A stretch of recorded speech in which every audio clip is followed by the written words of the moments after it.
Titi Pilipitin. Ilang taon po kayo, ma'am? Mag-50, sir, ngayong 50. Ang May ano po birthday mo? May 14. May 14. Oh.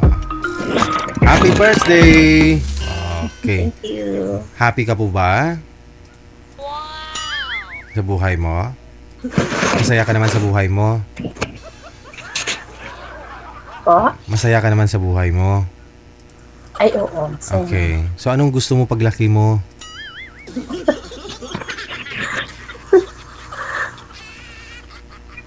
Gusto mo maging? Hindi na lalakim. Hindi. Tanungin kita, nung bata ka, anong pong pangarap mong paglaki mo sana?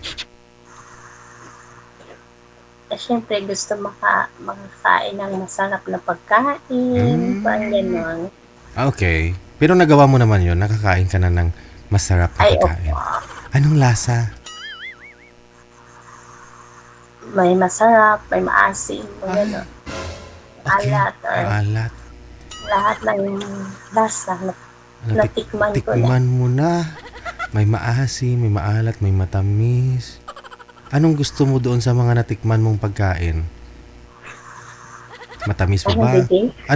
Anong nasarapan mo? Yung matamis, maasim, o maalat? Matamis. Matamis. Okay. Kamusta naman ang ang sugar? Hindi naman tumaas? Ay, hindi po. Hindi. Okay. Sige. Masarap yung matamis, no? Po? Balance. Balance. Wow, balanced diet. Kita naman sa katawan. Oh, hindi. Ano pong pinagkakabalahan niyo po ngayon? Wala. Wala. Kaya naman pala. Sana all. Bakit pa? Paano po kayo nakaka-survive sa pang-araw-araw? Ay, actually, nag-work ako. Nagtatrabaho ka. Sabi mo wala kang pinagkakabalahan.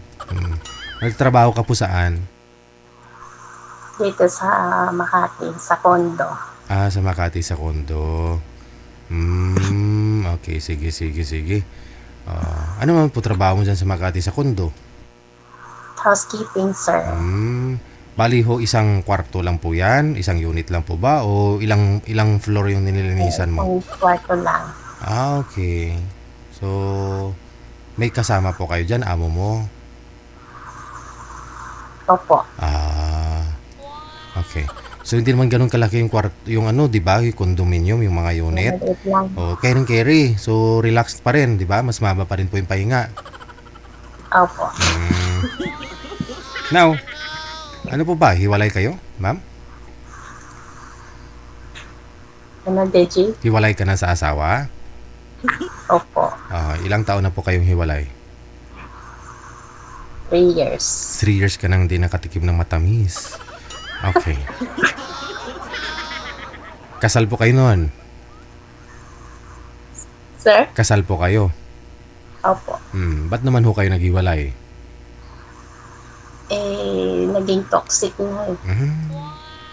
Dahil andyan na ho yung pagdududa, yung away palagi, gano'n, hindi magkasundo, no? Opo. Wala eh. Saan po ba siya? Saan po siya?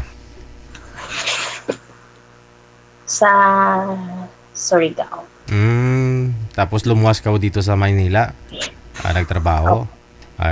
Dahil po doon naghiwalay kayong dalawa, no? Opo. Ay, as in, hiwalay na talaga. Hiwalay ka na bago ka pumunta dito ng Maynila?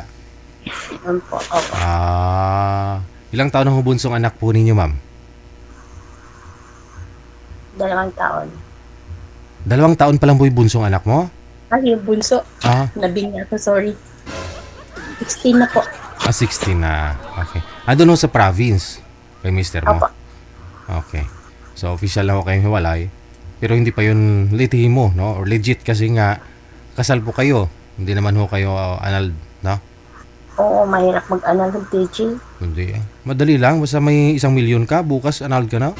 Ay, wala ka ng 1 milyon eh. Sabihin mo kay judge, sabihin mo sa mga abogado mo, utang lang muna. Dad, pwede na mag-iwalay kahit walang anal. Depende na lang ho sa pagkausap mo, no? Mga gustuhan ka, no? Depende sa Opo. pag-uusap. Ha? Sige po, ma'am, ha? Standby po kayo sa linya. Si Miss Sul, no? Hiwalay sa asawa, no? Byuda sa buhay. Taga Makati. Sa Makati po siya ngayon.